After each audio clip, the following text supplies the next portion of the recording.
Omunya no de omuni peribia. Mwasa yo mine wie no. Almost here stand to abama omo.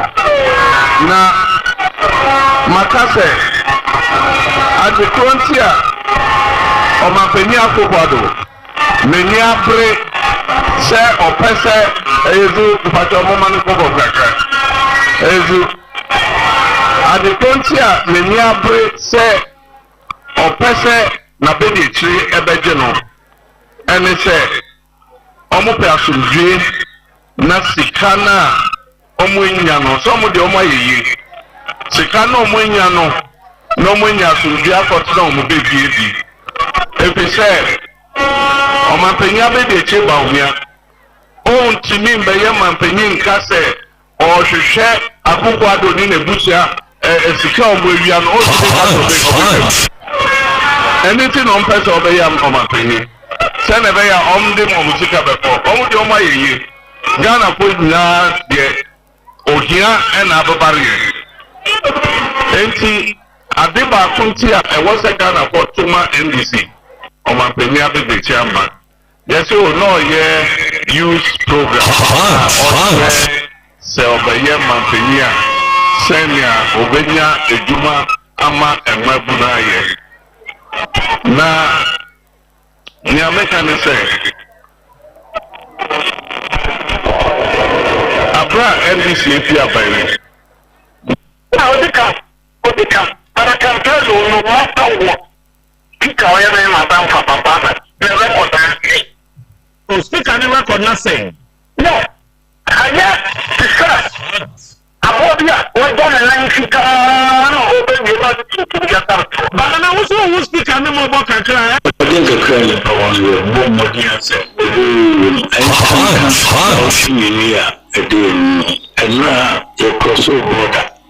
Echo Bunology, Wenchi, and Crow. And in time, call him say, Wenchi, Yebusia, you sit. MPP, UP, Abacos, and unity if you want that. My Elijah, Yana, in the penny. To meet now, I'm Korean fiance, and I can't sing with you.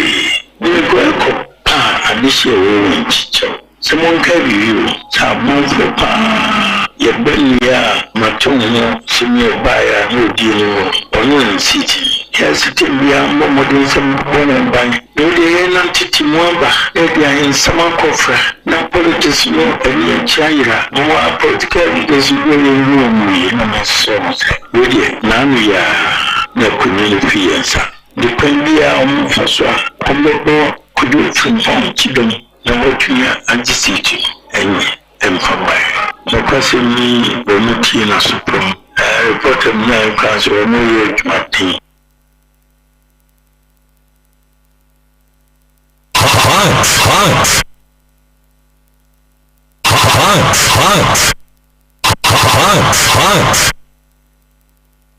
na dia makoso asene se so ye former point current appoint you certainly is also doing second period. You crack up. This is now to frankly. Will be a movie. Oh, don't you do now the bar. We vision this no border. They get campaign to a year parliamentary community. Kwanza. You don't know the year you do the limited. Nanka. Timiso, former foreign current, common mercy, no remember campaign watch. Olia, with the friend of sunshine, would be a campaign already. Next week, the middle of the week, not campaign here. Not just over the share more go over. Those are mayor. The campaign other new Mobiana, you're traveling here, over there 24 hours, go be sorry. You must say, I will be long with your son, you cost me on the camera. My watching so, you don't prepare the bone, Yamia Roma, a bubble model.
SO Herbal Hospital. The Yahoo was one for one June.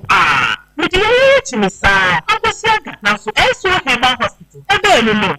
My house. Would you have such a gift? The motion was a month for money or Muya. One more so this was just best and Sawa Mushe. Koshaka or Foswa or Sawayari. And Yakona Brow. Media, malaria, fibro, typhoid fever, any joint pains they come you. Now, madam, for known to me who in Fiapi. And the question, what was I? Diabetes, hepatitis B, hypertension, liver and the kidney disorder, prostate. Now, what that stroke, STDs, and this is Yaria. Now, what kind Yaria Binwa, or man for saying your brother.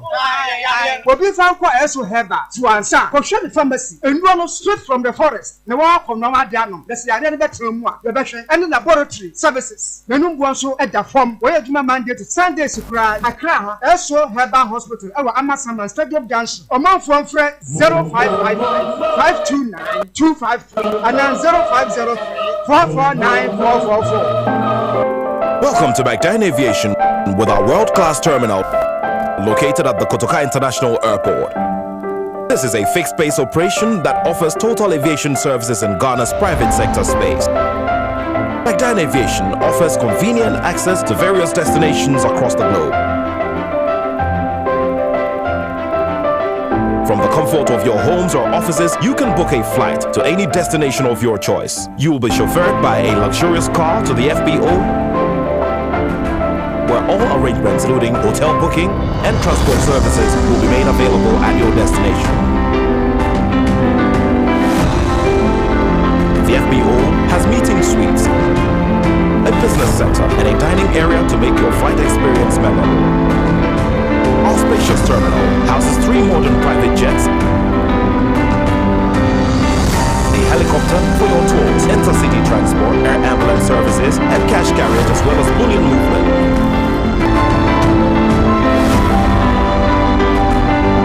Wherever you need to travel, Dwene Aviation has got you. Safety is our hallmark, and these high standards are adhered to by our staff, from the customer service team to the flight attendants. At Dwene Aviation, we're committed to making an easy experience in business and leisure travel around the world.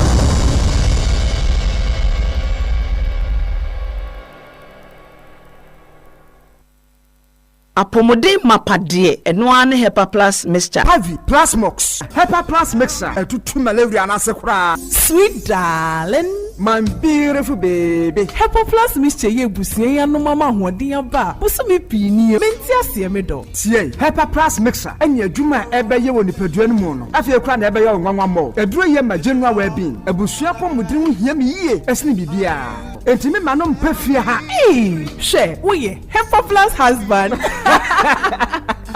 You the one Hepa Plus husband, and you also want your Hepa Plus wife. Na abano Hepa Plus mixer. My dear ready pa. Pavi Plus Mox. And na Hepa Plus nyina. A pin for about or more manufo. And kwada woni mfie du mienu nka ho. Our pharmacies in Herbal shop. At phone for 0542 778 572 and now 0549 297-463.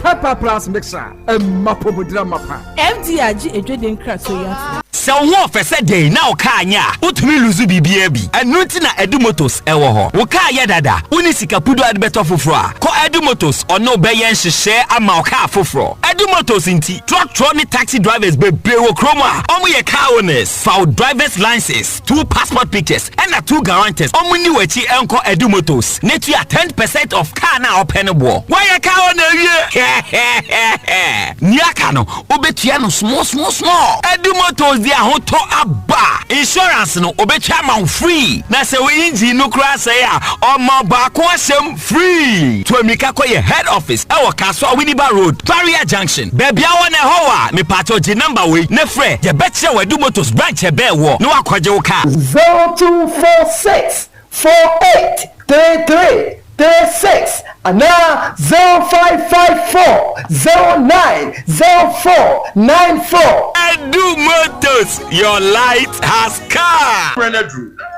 Ayo. Abatu Renedru. Enchani akoto ba you main work and before nipa ne doso. Nanso ba ko danso wanyina emu. Ene obi ahia so obeto aba na ma obi o wani so ade ahunu. No anim ne Ghana hia.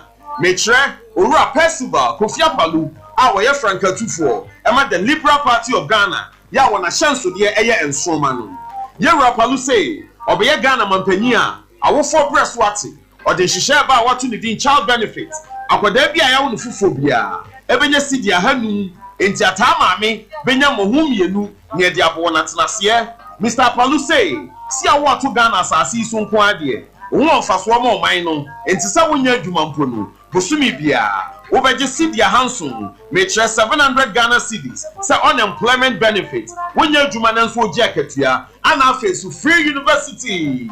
Won't pay way now per day. Mr. President, I could be able to so big Janica 500 cities. I could about Kubia.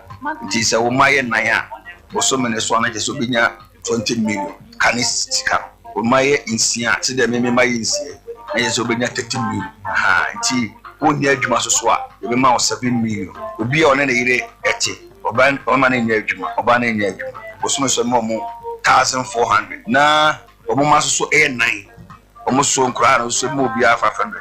Nature said Busiano, Bosumi Biano, may not 34 million, a free apine. Nature said Macusia signing my way in our now missing Babe President, University from first year, a pussy for 9 years, on just school fees, free, who could invest free, more hostel, accommodation.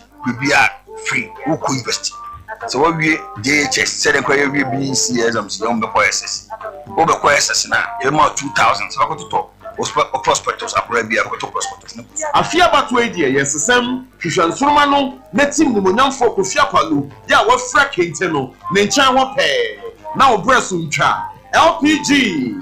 Young Konkwa. LPG. Someha. Na Someha. Na Young Konkwa.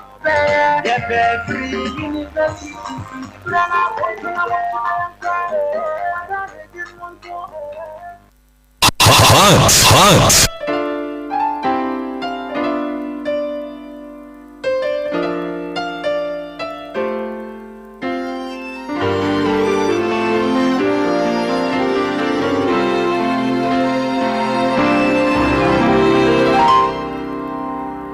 O man watches no nimpa ara yen man Ghana memfa jantumu oye woto oye mezo obiara kade omfane wana ne wono omani bafa menka wana tu oye woto oye mezo oda senijemo oye woto oye mezo memfa jantumu oye woto oye mezo omani oman papa oman Ghana wasunjeba memfa jantumu oye woto oye mezo hot.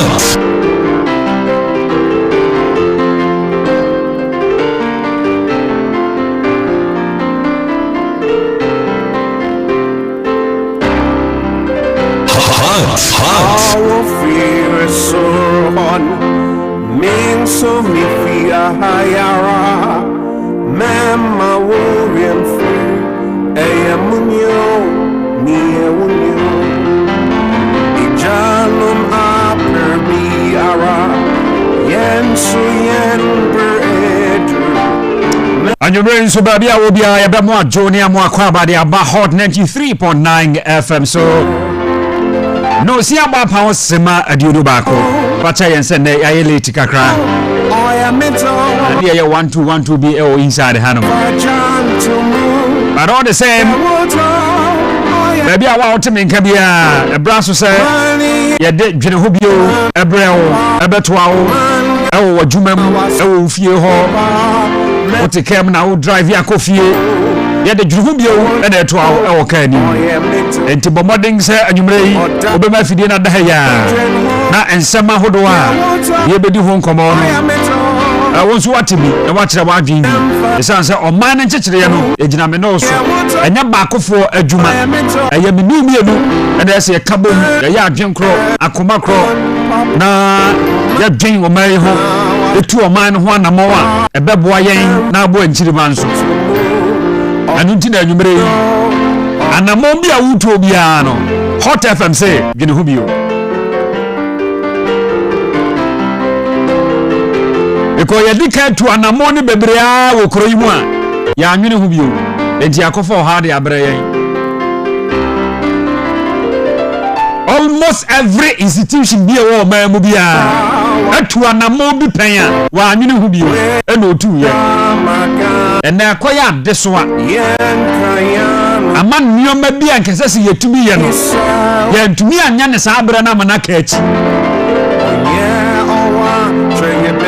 And you may so you gun and in one now Tieme, now a man Dachi, a man Kanko, a man Puntu, at Dawa Komaswa, and Pacho, Murphy did in a hair. I all commodity.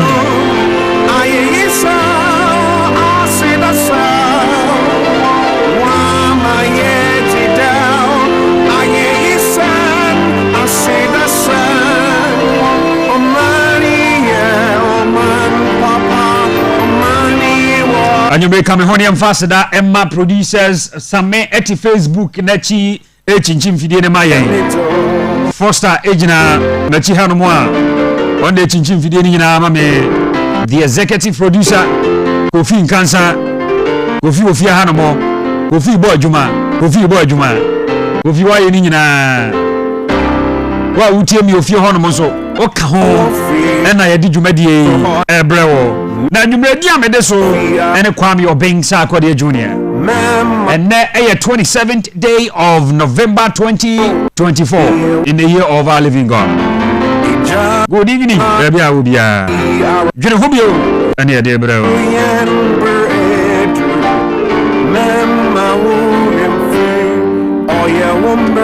Na mpacho akonyane ni nkomo kakra na yewia ya he na ye ne mpanimfo ayato nsafra o manyumrei aba besi enkonwa na ya twetwe enkomo afansem no ebi eho na ya transi ente ho no aye bete ho na ye de amawo no nsem no nenka eyemiensa but mi producer tia me na so se memfa ba konto ho na ye momoden se taw ye beyi mienu afiri ho no mo enne na ede di anim ye ba ya bomoden na yakoba kono so ne yakodi ho enkomo na anwumre nkomo aye ba bedie yi eya nkomo bi a I think the beginning of this week and if you hear na mbebo amane say the majority leader in parliament Afenyo Markins actually letter the comma speaker of parliament Honorable Alban Baben say unfair parliament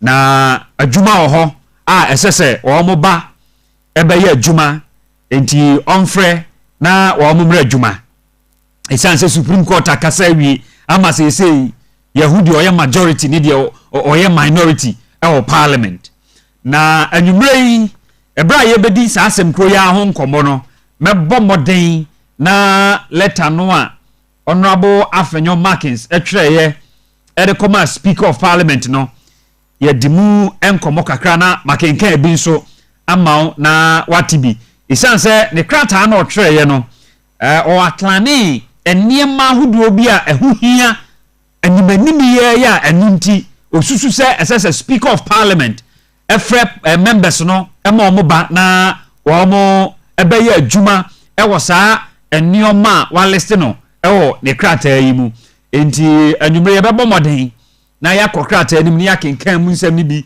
e de amount na ye wia watre wadwen na menso matre madwen as usual ye betre ya adwen endi otwumutan ye nyina na yachichi kuro no enti adwen kire ni ba kofu otirim enti na mpanimfo ne gitu mu se eye kabi na menka bi enti o kabia na makabi enti Honorable Afenyo Markins kabia ye mfie ho kwa se ye kabi sa asem kro na enti anwumre yi asem kro no an ye be kabi na on say to right honorable speaker from majority leader and leader of government business Honorable Alexander Afenyo Markins date 22nd November 2024 and otwe krate subject request to recall Parliament to consider outstanding public business.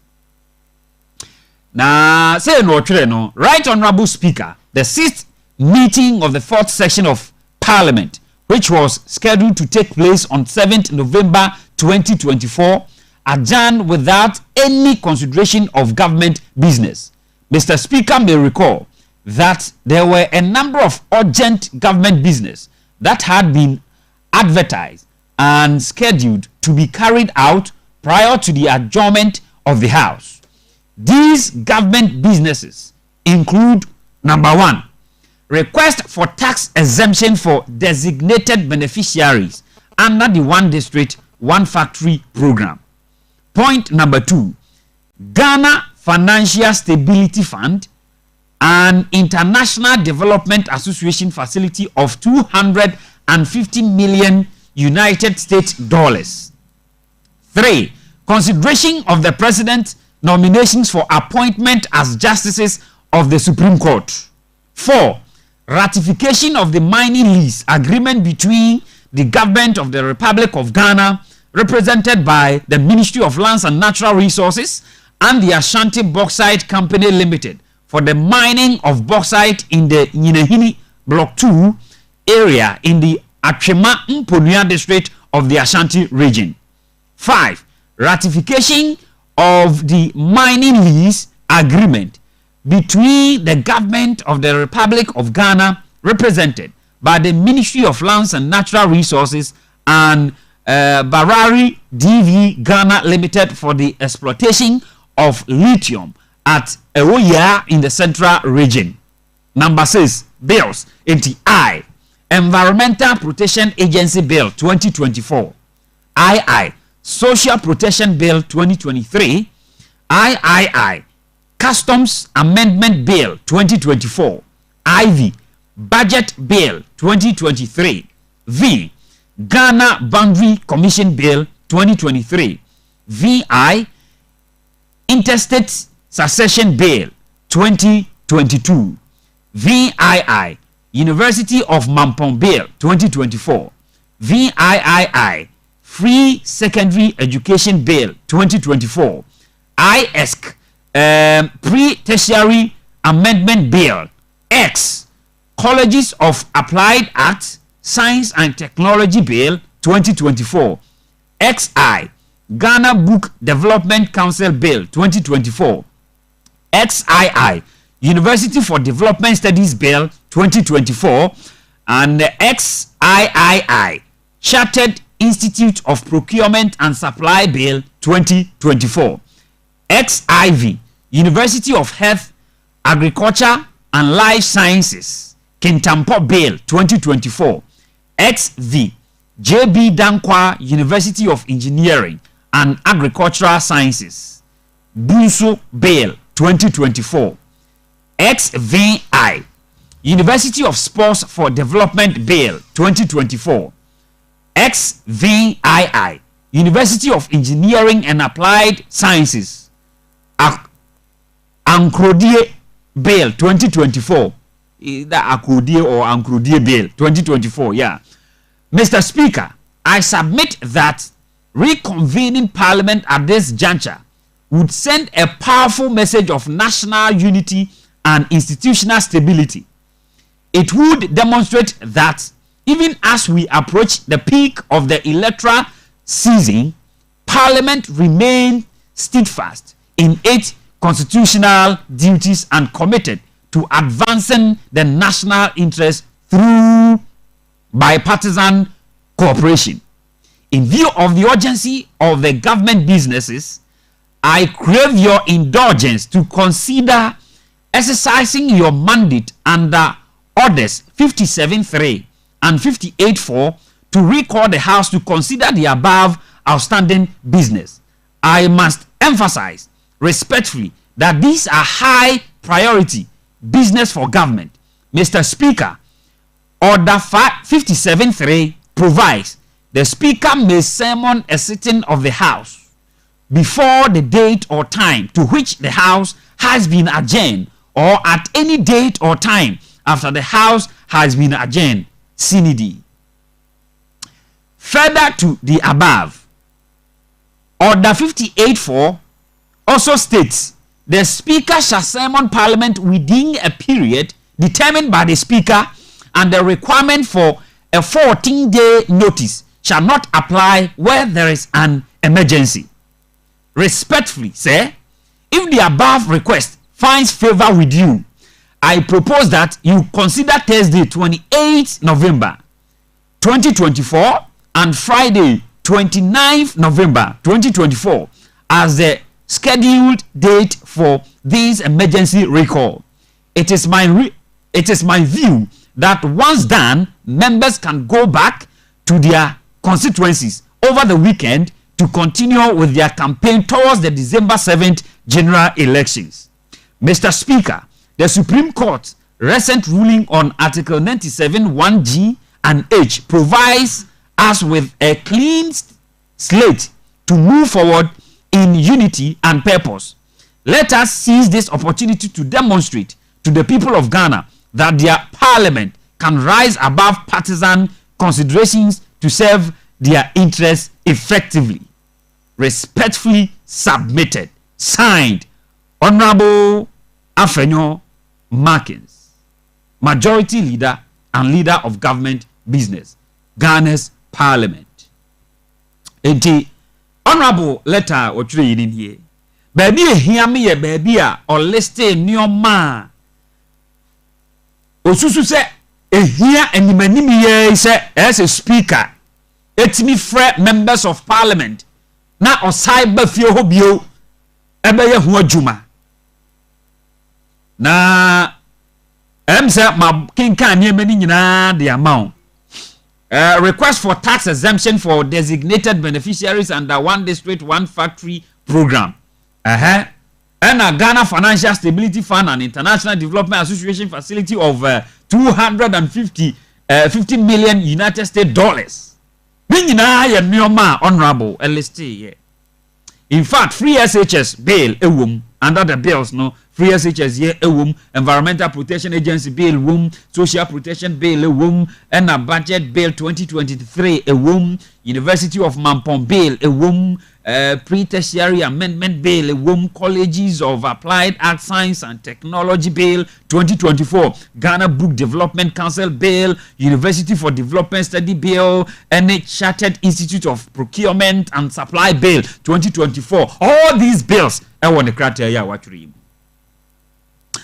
na wosha enyama womu edoso pa. Second aspect me taking note nefuadodoa in this letter to the speaker. Honorable Afenyo Markins say enunti speaker ema members mra na ometena se na onye sa nioma ya makenka nyina onya ho adwuma 28 November 2024 Thursday yawada.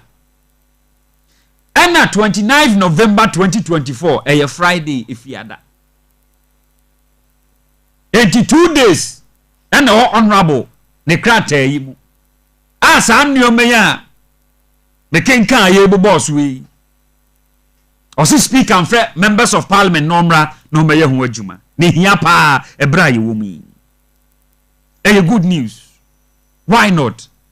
Because Ghana ho ebra and honorable Afenyo Markins epese ebra speaker ajane house or safre parliament no betena se na wo mo bo Ghana ho bra entinka pa na ebra semi di kan ba ya honorable di asemi koma Supreme Court me gidi se mpanimfo bebre ni honorable Afenyo Markins kasai se papa ade na waye no se nkebe ya enkasa pa hu bibiye akurase maka manya anwe yenkum makao manya anwe ade ni eda ho fa ba chenchina chen wo so pese mra ya adwuma emra na ya adwuma. Speaker for Parliament the edikan the NDC side ekoi house ho yi side ho mo koi MPP for anko sabre na niema honorable afenyomakins alisti na ni nyina agu ha ehu hiase ye ho adwumo wo ye Ghana ni ampache otie ni yepa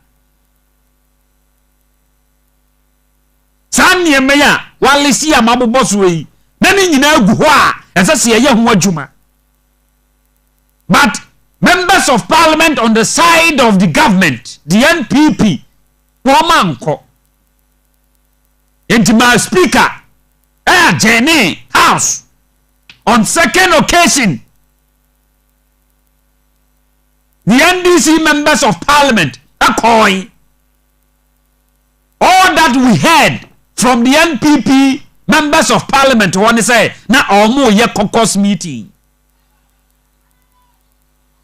of which say na mo ye caucus meeting na nenka procedure modi ya adwuma wo parliament nenka say mama speaker so to say the NPP members of parliament ye caucus meeting enti speaker yesrew nondu na ye de trase ehye adwuma ase no ye paacha wa ha me start no mienu se de da ye no me nyini say information bi sa ko speaker ho ana say clerk of parliament ho a enka speaker be turn him down on the second occasion speaker call a parliament mo bae members of parliament on the NPP side because no mo ye caucus meeting ti o manko. That was the day Honorable Kennedy Japan ebra Afenyomakins here in the press conference wiye Honorable Kennedy Japan kwaje microphone kwaje na camera nim say the leader kasa wiye why in the press conference we me die nya press conference but me kire ma adwen as a Ghanaian me kire ma adwen as a parliamentarian na nenkasa ye nyina mu obone tofa say ampanimvu a yegufie hoyi ya de yeye azam kra bi na edi agoro macho wutie me na sa bills wey ene enuoma wonrabo Afenyomakins abobo so ha nyine na hu hia se yetu wana mo na hu hia pa ba sa bere no ye hu hia na ne me na hia afa na abehia na ni bisa Honorable Afenyomakins ene NPP MPsa wo mani abre speaker so den say offer parliament na parliament ba isan say a government business wo hono ma esase ye kone ye kokoye no 8 good years and NPP MPs ma occupy the majority seat in parliament e dia protein na motumi dia yo e dia mo me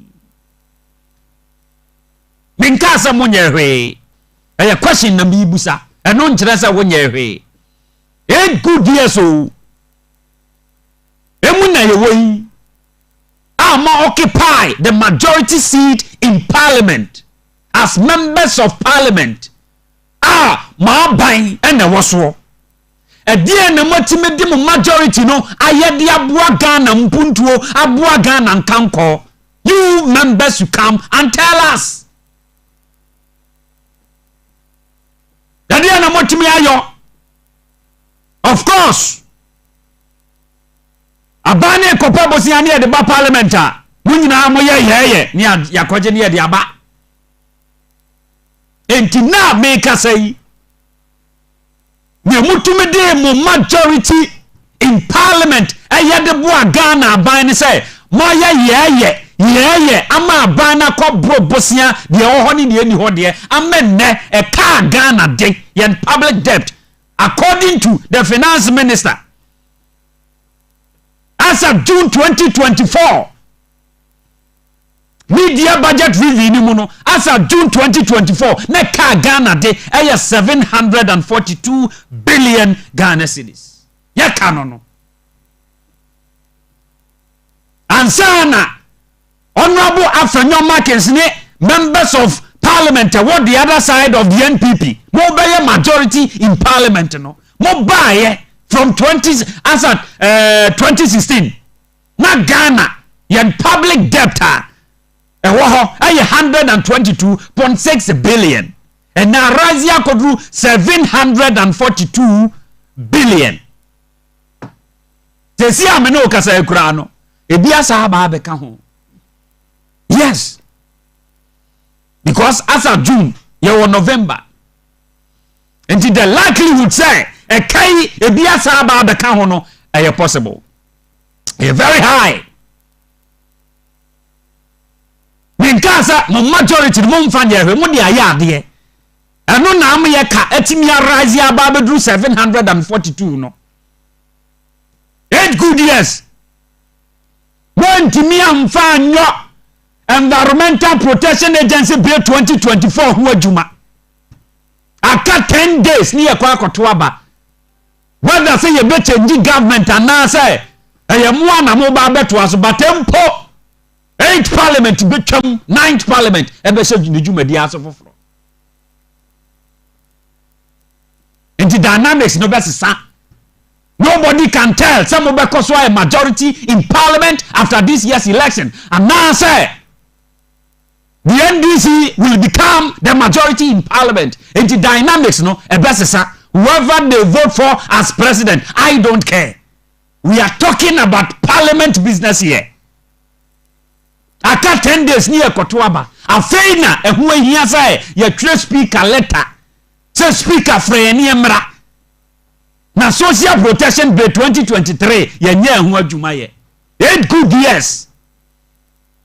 And now me no say parliament o me can wait because matete say na MPs no ebi kura pacho and then now no abo admaku kisi ejina fidie yi so hot fm he ya nopa ebra don dada te akonyam kwa bena pra se opa NDC MPs fo na chaw se nia esie bia no o mo mfa nche o mo pa speaker chaw enye se o mo mfa ni die ni buo ma no na emom no ni esie bia o mfa nche na nka o mfra parliament na nka o mumra na se esie kura wo ka sei CD dollar exchange rate no se parliament yi ba kro betimi aye hu bibi na asaba fom bio na me se he honorable jai saka 8 good years over $5 4 cedi to $1 4 cedi to $1 and let me check it from Bank of Ghana FS rate na dollar 15 cedis 0.61 0.62 0.63 to $1 kona kwa check is here 15 cedis 0.61 0.62 0.63 to $1 8 good years when timi amfa majority no anya hu adwuma se dollar no busi di ne saa timamufo bre dwadifo bre niema bo ye den amoma ne ho kire no entiamfi majority no influence aban no ewo musa ya ban de but yemfa a majority no influence no na ontua na mawa ebema exchange rate no sidi no ho aya den na dollar na mo no sade yebo na bribi 8 good years 10 days na aka na fe ne yakwa akọ say dollar beba 1 cedi a cedi ne beba 1 cedi to $1 8 good years o ye ntumi amfa anya bibia de etumi de ye ha ne say ye tena ho ye we ha eche dollar de kima IGP ani ye koda na ho sa IGP so koda yo se obi ntimi nkire ena dollar says ho ena kese ha no ya ye kese ha from 4 cedis and 15 cedis and above asan wenya $1 8 good years majority ninka se monye hwe ba se ho ko hia se emiritia wa akaya ye de koto abai obi ni majority leader all pair dinti say ye free parliament but so say ye free parliament is what ma consider how much goes into it as sikano ayame no wo ya to ne aditua and now 2 times ya from you mama ya hwi me no to ya de betofu agu on came me no to ya de tofu agu on came and now no person what say na business issue say 2 times omo de ko ye ya omo anko ya we parliament we omo fu akra no ye mfa ma omo esase ye de ma won ye betua ma je what ase enti say na ye frɛ ama members no aba no. What is the guarantee say caucus meeting bi nkoso ma afa ba ku bi nkoye se ne ye nso ye nko na je say o man ka na ye bo ye good yes we multi majority in parliament here and say mo de g 11 amen na Ghana for ebre ya multi majority ni here na bi ni no G11 between I'm frag bella with dimanimu nei corporate to me next 4 years I say oba oba president sa ade na mo de majority ni G2 mu no obetwam yet good years afa na wo kwa ya hwa amendment bill hwa amendment bill 8 good years as majority in parliament. The multimedia ye bi ni say moje betting tax to me na utwa bet na onya di say kukro 10% ni ate adai na mo ha boys ni sa esa ma boys ni nyina aye fraga bastard forgive my language sa me wote unya twa bet na odi na tom kunkro na aka say o mi yato me moba ayi money mu a 10% ya ba ne dia wodi kwatu mobile money ni so a wo send bi akoma ayi amata ewo bodi songori no na ba na sa te levy what ya double tax sika ba akopeso 8 years in government 8 years in parliament the multimede majority no eye no and na Dr. Mahamadou Bawumia odimani waso onyatumi ba ya president oba betting tax obetwam me yesua sa tax na boss wa he ma me nko na me nko he me ka bibi about tax bi ni ratification of the one no oh number 1 no request for tax we anyanwa we a tax exemption for one district one factory no wo ma but I won't me but we multi majority in parliament here no bi no se bibi hia Ghana hanuma ni manim ye ya me no wo kasa ya bibi anu wonuma hia sene the fight against galamsey illegal mining adan na ne de wa amoso wa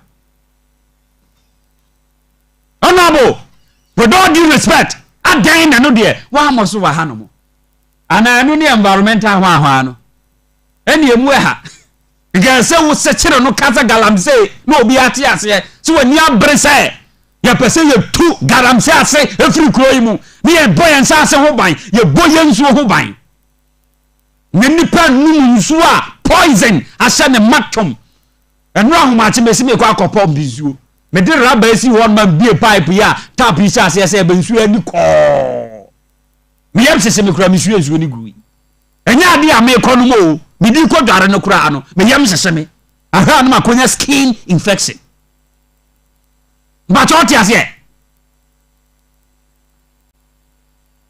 e dia ba ni ne hia se ma shebadafo tena se etu ho na mo ye ho nhyehyaya support to aban na ote akonya no so no ma ye ho bibi okrom ha say the fight against illegal mining galamsey honorable come and tell us 8 good years yantimi anhyehya mra bia 8 good years yantimi anhyehya bibia and for the fight against illegal mining 8 good years majority in parliament the multimedia ye ni bi no samatna ho aye hwe ha amenne ensu asai akaka kra bi ni akra nsu ofri amanone na make say kra no wo ma wo sika no ebi kra nsu ofri amanone benum Ghana ha but what you say wo ma asha da so no omum didi wi omde votek na ohro omun zan omu kra nsuo fi amanone bakro mbenum because omanya information say nsuo no atwe ho asia no ye de poisonous chemicals ahunu ni nyina se ne matom hwemia wo forest mu nyina agufom because of galamsey ene kuyani yamon hyehyɛ no nsuro tumi ko hu galamsey ni bi se krache bra na mo kokofuo siasi gold nko a nam sorry amado ado aheme nsam ncheche ni misisi nyina achiacha na misika nam de minkodi ne betugu koko 10 acres no de ma galamsey ni no tuni nyina agu odi akotu galamsey 8 years in parliament as majority and ye na mutimi enhyehye ba na mutimi de ye fa asa de yi ho 8 years in parliament as majority and ye na enhyehye na mutimi ye you people should come and tell us after aka 10 days no na hey majority no so ya o de pa o ya o de papa ya o de papa but you mu bi de yam pene e ma sa ne ma no amoye ye no monya mfa mo huni nko sa akwa o I'm telling you 8 years in government 8 years in parliament as majority and most of our youths eni adwumaye enhyehye ben na honorable Afenyo Markins okrate na nka me expect say wudi beshem say ye mabru ni adwumaye and unemployment rate no adu Kofi Asai 14% 14% mobile free 8% and adu 14% entina me expect say nkakrate God be some say mabuna real school Ghana e binam dead that so e binam nsuo so you want to me muni na Ghana for be say 200 yam say na nsuo amene won e binam dead that so na nkrofo etu binom mona na ye repu binom na ye kum binom e binom ekodi aduro wokwa anu akodi aduro say oman na mewo mu no ma abane peme adimboni nti moma baabi na mfa me ho nte wa hanom ene ye friend aduro no wo akodi aduro enso oboa wonte da adwuma ni kro yi mu ntia ene doctors nyina adwane ko teachers adwane ko nurses adwane ko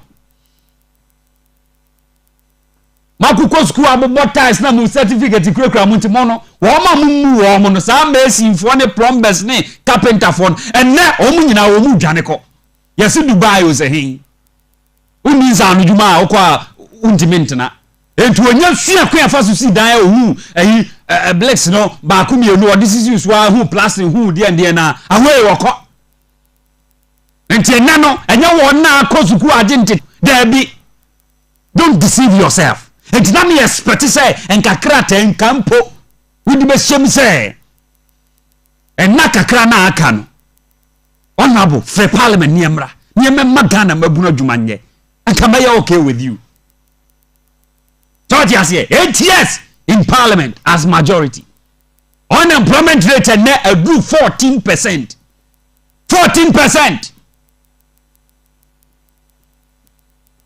ade na mutime ya defa ho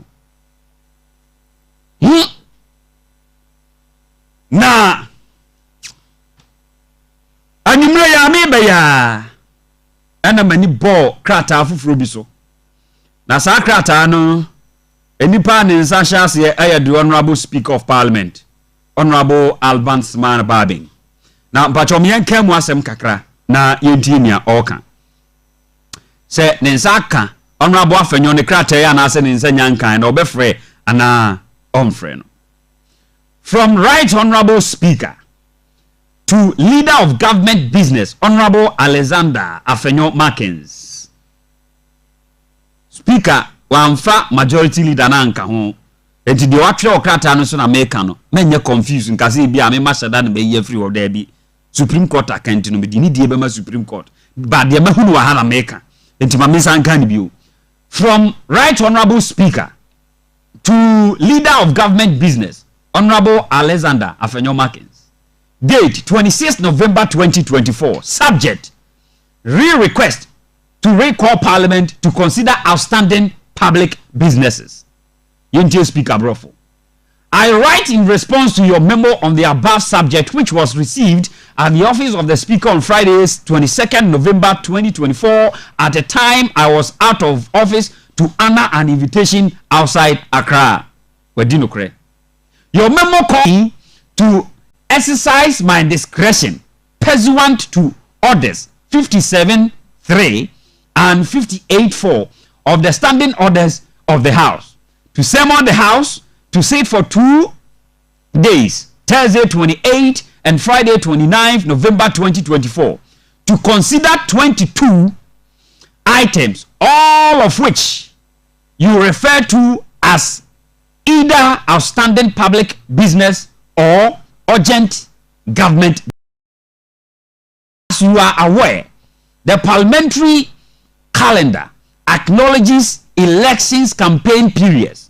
This season is for the government, parties, and both presidential and parliamentary candidates to present their manifestos to the people and to account and justify how the mandate given them by the voters for the 4-year term of office has been applied to the benefit of the people. Bearing in mind the provisions of Article 296, opinion that it would not be in the national interest to interrupt the campaigns of members and parties by a recall to plenary sitting of Parliament. Consequently, it will not be fair to exercise my discretion in favor of your request to summon members of Parliament at this time to a 2-day sitting to deliberate on 22 items you consider urgent or outstanding government businesses. It is worth noting that, having regard to the practice and deliberations of the House, I wonder how the proposed 22 items could be transacted within 2 days. Let me take here again. It is worth noting that, having regard to the practice and deliberations of the House, I wonder how the proposed 22 items could be transacted within 2 days. Accordingly,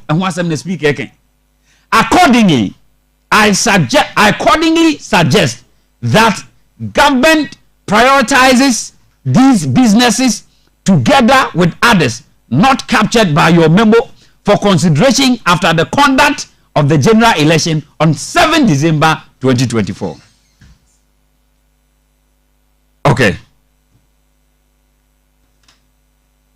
All right, well, we can have it. Thank you. The House will resume sitting after the election to be completed to complete all essential matters before a seamless transition to the 9th Parliament of the 4th Republic of Ghana. The national interest would better be served if members exhibit conduct of honor, empathy, and humility in the performance of their duties. In the circumstances, I am neither inclined nor disposed to exercise my discretion in favor of your request. The request is accordingly declined.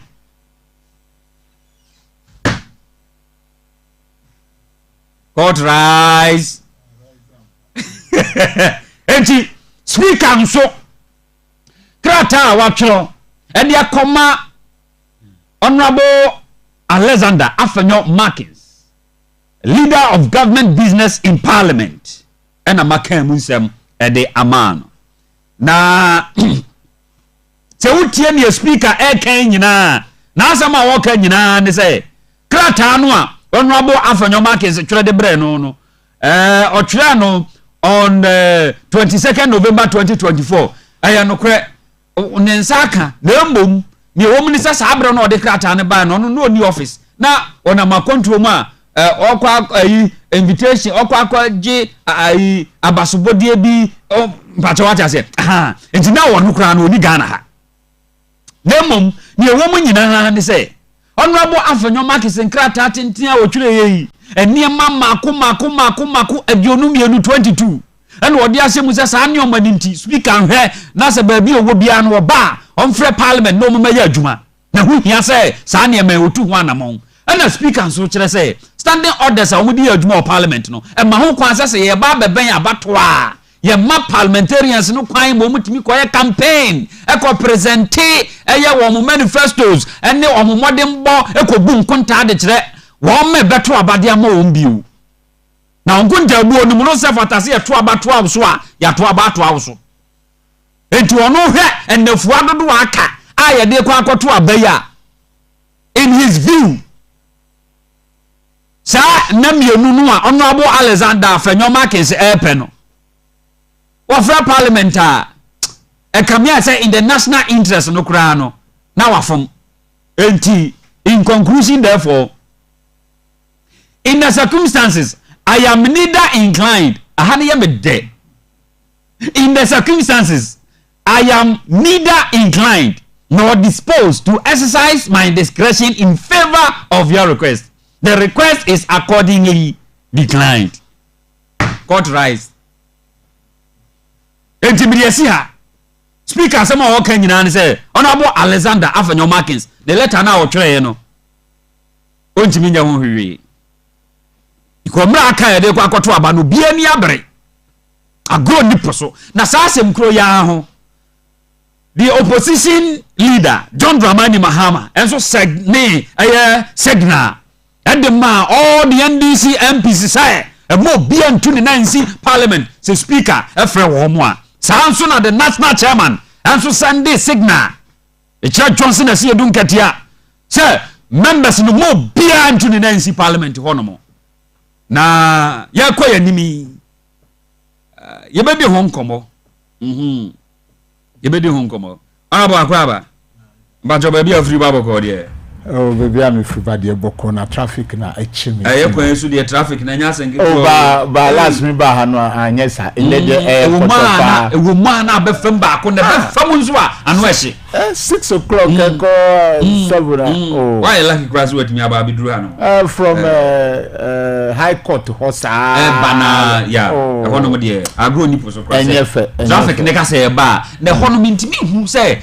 engineers e wo krom ha nti yentimi nya bibia amfa ho se yentimi nya bibia kra the police amoye but I think the police gina ho ongina ho se ni se ameba no traffic light no na say ja adwuma ni use say you because na wo asema wo kan ko ho ne de no traffic light be na ye adwuma be se kwa fi wo krom ha ayet dum so ba police de ya na bi gina ho ba se anu mi ba se no ebi ne ho nti aba se fight for your own bia na aburu wo so they cannot control the traffic any longer with all due respect if me ban de ti ameka sa no me ba me use trotro na be se me te de Ghana fo ka wo trotro ni nti me use trotro na de bae na trotro na me timu no ye dru sa lane na wo ka na mu no na traffic no ye ni mpa nti wo ye se wo yi afa na me se traffic di traffic ne so because we have fans obi so yifa ho a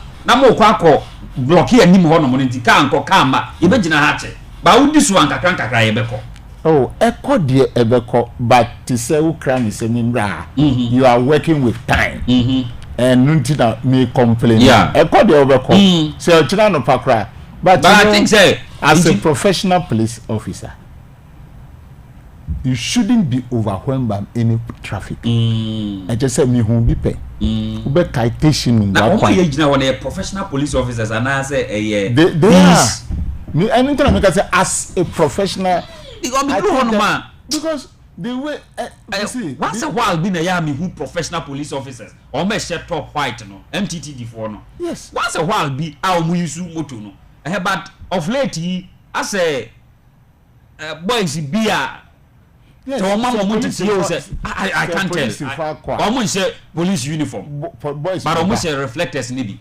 so police for aqua boys beba and omutimi risk akra no me sure say police officer because police officer is risk as public begging for money no enye no na make you see as a police officer at this particular time it is a security risk time a man for coffee above 5 to 6 to 7 very police ni ho very kafra nipa boni bi sorry sesia don't say you can ransack people there.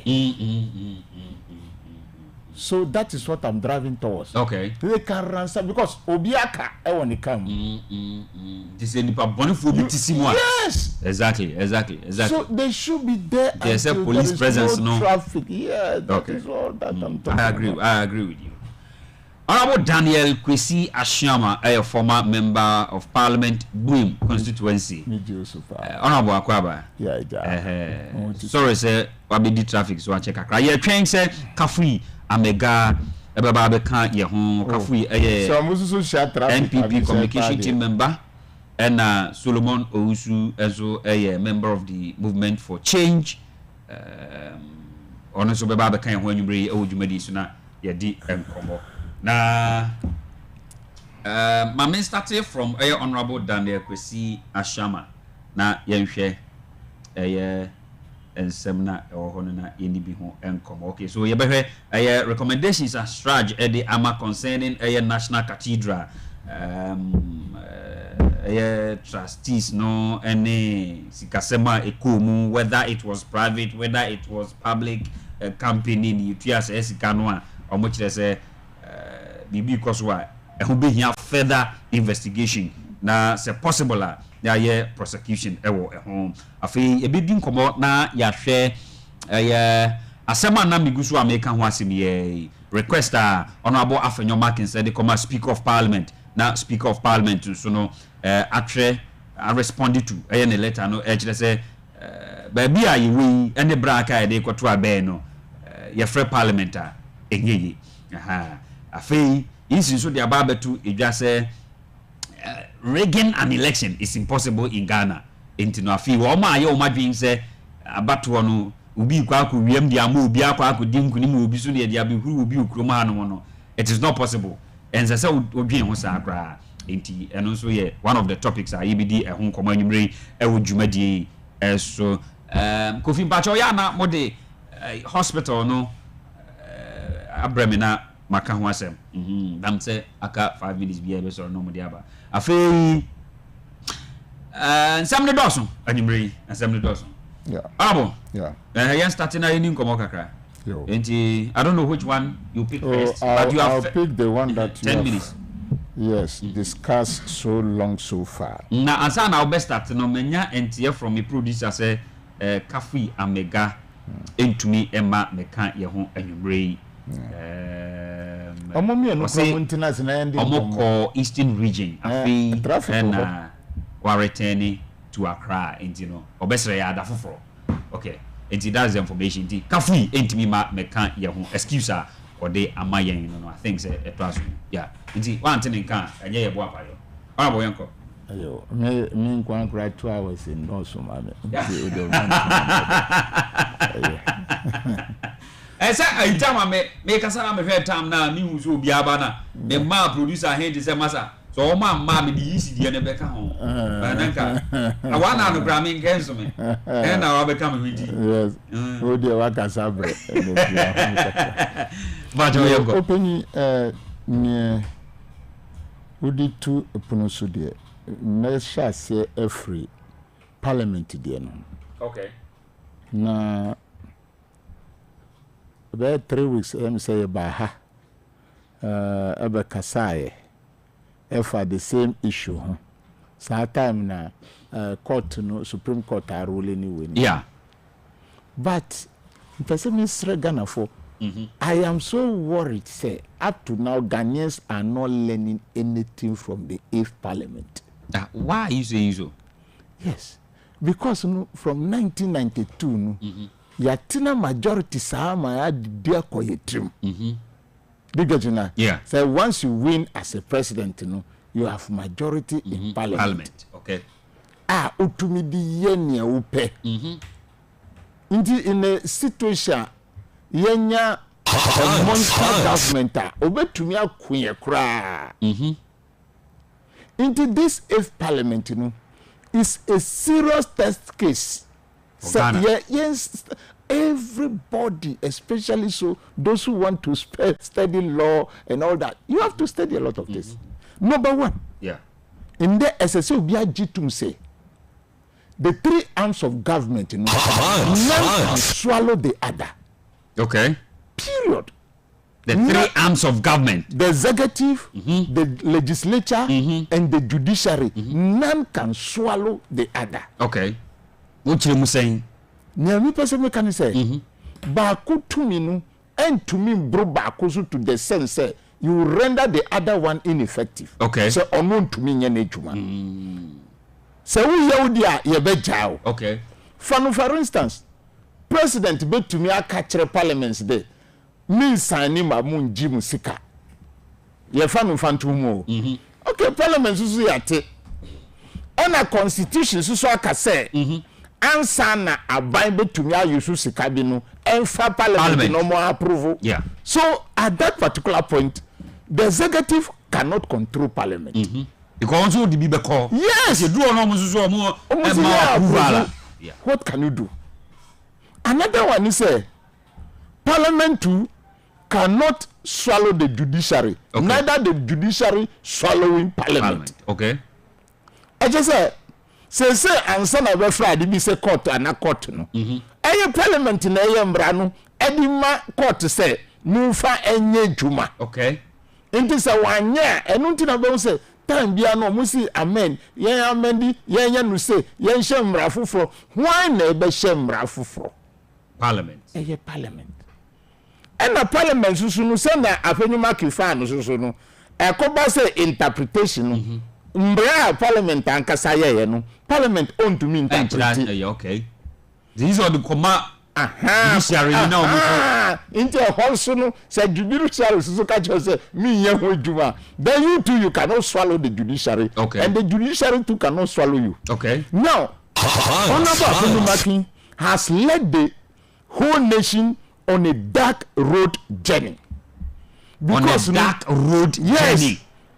Wa bru nisu na chese ama ya na moto ni nyina esese yetu no yetu wo kwan yes so ayesun kabi ye bi ni maka sasem say eh ona ba fi ni maka ade a wuye ni sisu aso no be ba be ball mu maso ni sisu aso be ba be ball mu maso e na we saka so say uhwa afini maka ni suban a onu post na na ope. Say I'm friend majority is that the case? Because let's say I want to come speak and chile baby as supposed to now because what's the new man test letter no Matthew go and read the last paragraph. Okay, also refer the letter speaker to the court rulings. Okay, so let me go. What's it last paragraph? Yes, either last or last but one paragraph. Okay. All calling on the speaker. Okay, so yes. The last paragraph. No, say Mr. Speaker, the Supreme Court recent ruling on Article 97(1) G and H provides us with a clean slate to move forward in unity and purpose. Let us seize this opportunity to demonstrate to the people of Ghana that their parliament can rise above partisan considerations to serve their interest effectively. Why am penny for no? Who bring Nikro esa didi na tem? Who sa didi speaker na tem? Let us rise. Yes. I have found all the bring Nikro na have found didi na tem. The only bring Nikro say. All the assembly no call Supreme Court. Speaker ni bo anjoso. Yeah. MPs bo anjoso. Sarul is kwa ube minority and NDC for they are still saying that they are not minority. Yeah. Yeah.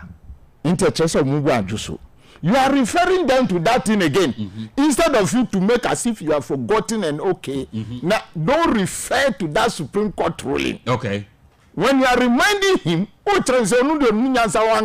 Supreme Court ruling the speaker no one kai.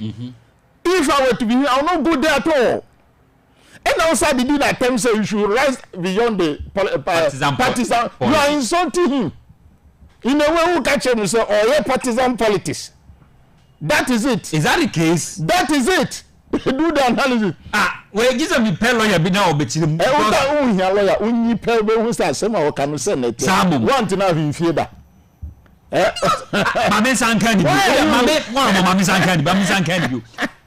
Last paragraph, no. Mr. Speaker, The Supreme Court's recent ruling on Article 97 1G and H provides us with a clean slate to move forward in unity and purpose. Let us seize this opportunity to demonstrate to the people of Ghana that their parliament can rise above partisan consideration to serve their interest effectively. But say we know say that their parliament, of which speaker is part of the parliament. Yes. Our speaker. You are writing a letter to speaker and you are talking about partisan politics. Yeah. You are writing a letter to speaker and you are talking about partisan politics. Do you get right? A speaker is somebody who has been voted for by both sides of the house. Until a speaker no or MP. But second business or kai speaker say bibi sa akoso a onfom in any way because yes I dey inti na amane or tire krata akoma speaker say on sanfre parliament no momra say nkanya no amenyi say enka parliament etie for me fam enka no mo ye adwuma na me boa say akoda e kai ni papa say we na o yenti na ye bo waso wodwum wo market square say o dey ka wasem o kai ni ya o say ye bo na sun e wo bedwum. Do you think you are doing something good for yourself? Who akoda obia who can say no on never say a chop money say o mami nye aduane fam ma wo. You say we must grow. The gentleman is refusing to grow. Why? Ahonyomaki inti no onu na ma say no one will say wa list in nyama opese yenye. Yeah. Now say opese yenye sa nyama we ni nyina ye tufu say hey, asem we no memfa nyane awuye no. In case sauti because if you are able to pass all these bills no, it goes to your credit as a majority leader. Yeah. Do you get it right? Yeah. Now you are a majority leader with no performance. Yeah. Into first minia. Na so man ye djuma e dey no actually ta say e djuma e ya aka we na o me be so na nka aye complete. Ye manu majority leader how many months and yes. Intinu ye tunu fa ontie. And with all due respect to the elders of the MPP, because I've heard some of them have started talking. You get it right? Yeah. Oma yomuhu nya atwofo. Hypocrisy. Honorable Hackbox owusu adjuma omuboji se fitani nyina akoda we di boni say ana otu ana moboni no you should have called him. Wonya koraza wona. Why? Avanya wagen. Me chenu penyi. He's a member of parliament. No, that nyambo tre say uche obi penya so betumi afre na akoda. Ye. Okay, so this hand wo kan ya. But meaning na parliament the same year. Parliament to kwa adomdomwa. With that I give him that respect. Please, I give him that respect. But nyaoye no ose akoda because you should know you could to feel the su say be matcha. You should know say you have a referee, fault wo ho, offside wo ho, all these things are there. Now you are to act in the interest of the state. Okay. Is it not surprising? Say for about 16 years MPP is talking about free SHS omanye humbra. After no more trust ye koye humra. Yeah. But do you know what they did? They have stolen the state money in the name of FSHS. No. After no person mochichiri imrano. So the parliament should not allow them. Stolen the state's money. Yes. From where? Now, Sanka omuye samrano. This supply of good through Bafano may be stopped by parliament. That don't do it because when you go to the schools, you have matrons, principals, and accountants. So many years, decades, or number of years, they were managing these schools. So don't do it. They brought it and give the contract to their cronies. Do you get me right? So that law may stop that. Don't do it. Nasa omuye nesano. I'm far how be amrain. As a nation, and the Ohio Omoko free SHS school. Ya ko fa be free Burkina Faso abeka Ghana population wana. And Ghana for na eco school. Ghana for na eco. So what are you telling me? Dear how? Yeah, dear how na di beba. You give the principals and then the headmasters money. Look for food for the students. Obi bia mati say wakoda so say na wenuma so a wudi sika man krofon koda sa gina ekita chance ti say wo na omo wo akuman mu a omo ni aduane no. You tell them anything that I'll see that way, I'll fire you, the principal or the headmaster. Give them money. Have you given them money? Now, in a way, say, almost principals ni matrons no muswa di anu di kofi. Omuswa di anu di kofi. Wususu di sika mo bi se on to aduane ma mo. Aduane na nko. Ye. Ufi se metron bi betumi atena so. Emra nkoda no nya di ya. No, I swear they are needing the coffee. Even if it will happen in isolations. Now, is that the case? Say, I buy this kind ma buffer stock and a buffer stock and Ferdian and Co. And the case I buy them ma buffer stock no scanning continue buffer stock into me Ferdian and Co. Which is the case? Buffer stock no we thank from we contractors to supply the food. Say be one a while, omombe kwa kofa. Yeah. Ebi ni what they will source. Ebi no be source with their own money. No ma try invoice no kese no dia ma ban. Na ban so ontumi ntia. Okay. That is the controversy. So you see that this one is actually bought at one particular place. Inti honorable Afenyumaki niye kan say. Niye waye ni nyina no ni nsusu aso no abebo ni moma so. And that is so childish. Okay. And that is what we are talking about. Sir, you are a majority leader. You couldn't manage your party well. People went and filed as independent candidates. Yeah. Do you get it right? Now, the campaign they are doing today in Tiamumbano, is it not because of the 9th parliament? Yeah, it's because of the 9th The speaker is telling you that the people are campaigning. Didn't they affect the house? Okay. Yes. And when they say that, when speaker said that, we have not gotten to 9th parliament, the constitution has given the space, say, all the political parties during election year, manifesto, so that is what they are doing right now.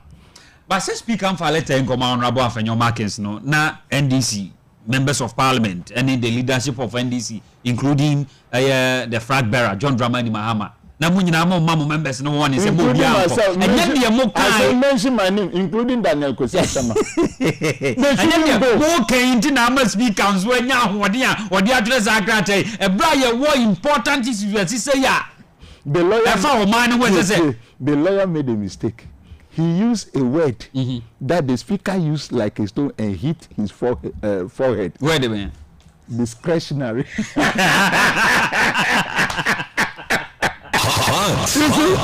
One mother said, who go catch the speaker say, he should use his discretion. So why you so? That is it. We got to be to me because speaker has discretionary powers. And until I said, all those who agree say yeah. All those who didn't say no. Now, speaker never say the no's have it and now the yes have it. That is the discretionary power of a speaker. All right then. So that is what has happened. Into no officer what trouble officer na speaker yi ba ku mu di born in muma. Hello. MPs mo bianko. NDC MPs mo bianko. What na the speakers one friend. Me say ofre kwa mo nko. As for this one, I allow speaker, I respect him, but they should disrespect him. So, among Fako Jimon, so Mukoye campaign to seek the parliamentary seat in parliament and for their future. 1 week to the election, we shall be tenase. No, yet, no, Lusu, we are not yet. Abo, Mamma. Solomon Owusu Movement for Change National Communicator Akwaba na yanene tuazo eni enkomo. Honorable Daniel Kwesi Ashama, former MP for Buem on the NDC side, and out is Seminole AD enkomo. Solomon Owusu the law Akwaba ya krondo bacho onembo ko de nyamia yede de awie aka aka abamo fotanta ne ba o mi ade abra enem na menam social media no so as mani ko twa asem bia na leader kan say man ne mabune wo Ghana ha ebesi ne hene be ye ne president no kra man no ene mabunu no me jin ka fa nche mu edi free no omrem yeah also chiamo also ka chiamo say in 10 days time no ye be pam sa amemowi na wa hwe de ekoso pale last week try ka say leader no metuma aba ma no timi kusu ye campaign de say aduma ne mo na na me be na ka ba ku di mani ma o ponyum ni ku sa ko supreme court ho nyina ebe we ponyum yiraw ala be we ni election we ala be we na go frontier here na because you see once aka enane fodu ame akoto aba once kroma idin yes obi anim de okoye ade echire bibia na echire bibi ade na echire o man no prepare no so be make history enje hunya oh okay say nti enye die nim dada NDC NPP ni bio there is no where okay Ghana for no better any of these two parties for presidency Theoral and Chamanti be winning but you see media no mu bi try some be follow mo create that impression no oko media platform you say campaign trail also that be NDC MPP meanwhile you are fully aware say other candidates yet all I was a kamoko for bano among famba but unfortunately for them no and the campaign any form the social media is a big platform yeah and what to talk on as also campaign for a political party and this no you see between 2016 to date 24 million using internet to Kroma on more Android phone and the first part nanka your friend is a radio nkwano ana nanka obetumi achechira to omo so and then tisa bio ana enne obi asunum de eko and after 32 years ye ma obi akwan no and obi say beburu bia ne problem an say adwuma obe sorry anopa na omo de service bebere aba me hye mabu na atie me say mamon sani CV ne emre me bio na me adom ene oral Chamantin e de digital platform aba your friend www.3mjgh.com www.3mjgh.com kone ko upload CV no it's about first 1.5 years and you be create 3 million jobs yam pese ye be to whom you know okay obia benya adwuma ne bia ye na ya magana for ye dia fa ne ya ado kra be boa ma yes that's no ni ye be trust one time ye ne abraso ne be lifestyle audit o dumi we school ne na me she politics na within a matter of 6 months we sit down me no na kan kire se nyame na ye no a church God is able yes God is able in your life we benya decent salary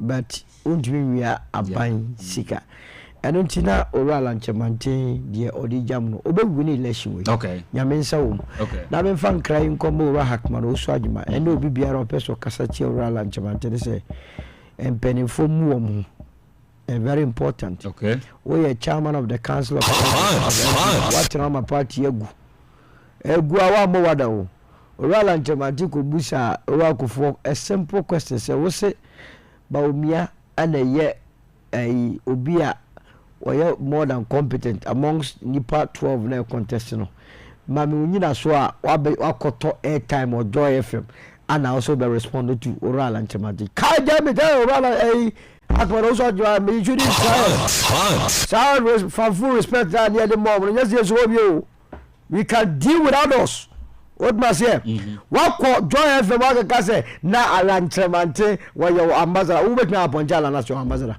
we are foreign minister just say your friends ambassador you wakwa in any case cabinet of Orakufo the first cabinet Oral Chamantin and the one kasa position as a foreign minister Oral Chamantin recommend Omakufo what is he talking about company wa hwa party egu and your friend ala na ogo attack no bra ye ya fafanto business no yeah Orakufo ye no ascend the political career and he knows it. And the whole Hackman so much do buy any you be disciplined papa any you discipline we be check let that there e no okay o say speaker me boa parliamentarian na abane saa because yani ato obema omu wie a also mesum ye no ya kwotena omu da ekwan no ne yesire sika. One article 36 makes it clear say omano e was omu di yanim di also omu yare so mu yanigi na me many also manager and just ambassador sika and in job take bibia for granted. Now utie anaso ready afenyo memo no de come speaker now or say your bills business timu ya edidi afenyo trimu a ono so eja party no egu ene jemuni penyina there is no penny bi anim party be na egu MPP na egu oh penny bi anim na say contest yomu nti egu asenga omu oh say o tia be mu a wa fa sika ana de mobilizing gofo jomu lusu wi na bo se party egu ana sengwi sa party omu lusu election wi se o mebi abro mo o krom ano wona se ati krom ayen go ba bia abaya ye kwa kotuwe ye sen gofo bo no only say bia ye contract ye ntua omu kanto ne ho akeka enu ntira engofo bebre e yo madwene se they will win this election. I can tell you MPP core support base no emu 65% better Obama oral and Chebati take it for record mene omu core support base no emu 65% better Obama oral and Chebati. You are on record, didn't you know? Esan say after elections you baba be born over. Mo na men kan chobe ka because you know me dey dingo mo dey bia because information do no one dey buy. Is it a few say party no atwempo a that's a twempo a omo edin ka de echechire no enye no na wo sisi a sisi akoye se amanfrafo bia bemu a omo ntiase ana de omu ni wie ni sikedie edwon ka sa click no ho a ni US nchen but nyo bia na eyesa epesa de no se yenkoje abansika ni enkowie o ene nti party no be opposition omo ko opposition wi a ehọ na enokra no ebeba ehona bonia ekufuado edi animu oma ye nyina no ombede ombeye pie okay eno na akodidi mu ade akọ parliament afenyo etrokoma speaker so no gina standing orders so speaker usually discretion from back home yeah o standing orders ni bi o wenim mbacho minni we be no problem ada abenya no aka standing order 80 me obi ntimi kwa mekan standing order on campaign na wo ye no na womran cry 28 and 29th of November and consider 17 bills and answer the 22 ejebeka just say omofa parliament say rubber stamp institutional so they jam make no ko ma dwene mu no mobile as many as are in favor yeah ni approve. That is how they see it because if we say you perceive yeah thorough worker do you need 2 days to do this. But I see catch na hwemu first one the tax exemptions yeah. What is so urgent about say ye kwa ye di Ghana sika kwa koche na companies no mo de chere ko he o nya background so no asogli e certain na ne plant o say do mo ka $259 million yeah wo de ma dwene mu na ho kra no sa mo ngoje Jesus ka wi na gefa bi nkoso so nkotua ya ho ntɔ electricity moti wasa mo de koche meme ye Ghana ni a me local business all of ye Ghana ni a oil local business da ba na the friends say be tax exemption aye pure timri we na electricity for the we get ya di confirm no ma fa kira kwa kwaje na the second one ye dey am stabilization the fund yeah ye kwa kwaje a view to achieving the full realization of that right. A, basic education shall be free, compulsory, and available to all. B, secondary education in its different forms, including technical and vocational education, shall be made generally available and accessible to all, to all by every appropriate means, and in particular by the progressive introduction of free education. This is in your constitution. Some constitution whereby the president Kufuor or your president. Constitution. So what is he talking about? What is he talking about? Why is free education 10,000 man go for the most social rights? And more fool. What's he doing? And now you can say minimum advert in the campaign that the new patriotic party way. hasa memo no enkoyi okay so minute na usifo Ghana for ntiase se ebe adwuma semu a oral anchemanten ana akire se ne obeye 10 strategic anchor industries ye be buy pharmaceuticals mu ye the sorted industry ba ye the automobile crowd ye the buy ye be components na nkasa wa ha iron and steel ye wi so ye the ade for new agricultural revolution data makers ye free SHS ye ba kuayo obia be woni farm commercial one na ya ton mu nuane no ban no ama free SHS ye export bi ye ne time attention I dey mako koko no the same attention and dey be mamu ye dey in fact e be more than koko what here no pay we odi koko there be eye dey na bia ba no cry once a while ana udi wo di no obi o Japan wo bra ye di mo ne ye just say crazy no mama na zina honorable batch of 5 minutes yango interesting you remember the position wa Alan administration oh sir ma consider no Alan administration position be ma Alan mu win ya wa ka zam no na mbuza say uso mana say wo say say yesusu ye win ya me ma no position wa me say ka be ko to ashe no that does not answer what he said na wa usha nyanti a me doubt you mukata nto happy say Supreme Court ruling what here na butre yes ya no you be o to be kwa you free unyamba no make say the three arms of government none can swallow the other una so mo try na ambassadors you say no ni gwase u ka ya na ni gwase ya no say ye ni nam kroma o no bo de do mo yo we know what is there okay we know that is why I say me will flood the house me to me aka sem ya chiro bia obi antumi nchimi and this is arms of government inti say media dey me say one say Dr. Dixon Esrenne on this platform he shows he shows maturity on yes opacho makola bi kura fresh enti na owo sa adwen no na already na owo sa adwen no ye yi na free tu na free anda so yes am aware so support ala you dey adobako kisi Dixon he was on this platform this morning begging such a fine brain inti media nyemeka wo assembly na say number 1 MP bia on one constituency onye ne twuma because what's an election da because MPP for entertainment prefect Mr. Ni election sa ni lusu sa na me di na mtini me okay MPP for person wey say these 2 days they can destroy some of the bases of the enemies Inti ufri hose uba parliament no uba beda just 2 nights no nyombe yo wechi no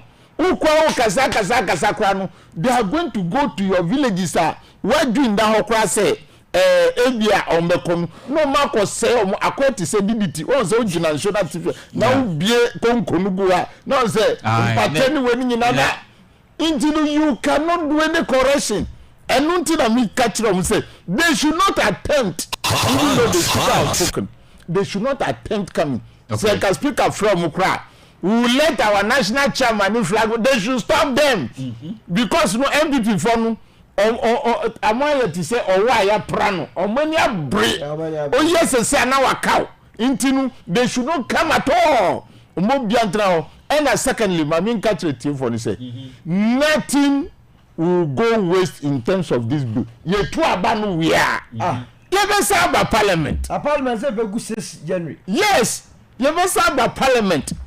Na nia SSA ye hu ni say send ya minia so local enu. MPP for pesika on be chadi. Say be dia mena dunu. Udi unsanko kasika bi rofa. Udem intinu they want the parliamentary immunity no mo fam sika no enu na eyo mo ozo mpenyifo bie no mo kasa na mo share no obo kota not to ho think I don't know the Christmas intinu enu na how mo we know okay enu na how mo say mo just stabilization for them mo be enu ni so be won say class viet ni na mananto omo ye parties akese chiche sika no minister driver okita $100,000 bundles of dollars. We should try around 2017, 2018. That is what they want to do. But Onyankopon or the 8th parliament by Ghana because Professor Michael Kwe, the former speaker of parliament, Onuna Diganewu. Makanofureta Kwan, because Professor Michael Kwe, any nanado, say no mote, and Kanofureta Besham, as about the other Mudina Pudo. Into no akwati sa akoda ye kobobo no ball no control a music of abra sa no ma emita e no ma approve sika se bi kafra ya o mama ya approve sika amma kanu furata ya sika no na no bi ka kire o Bank of Ghana fufura yesi yeah who cross ya who advantage building no kanu furata de obi ka kire me say enye no wan say o ma build tane akoshe Bank of Ghana fufura na say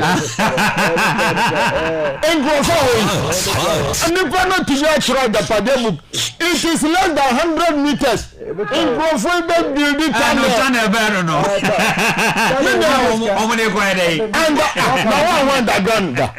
Oh yes, minimum underground, but when it underground, it underground. The only collection it is the president. Now we have underground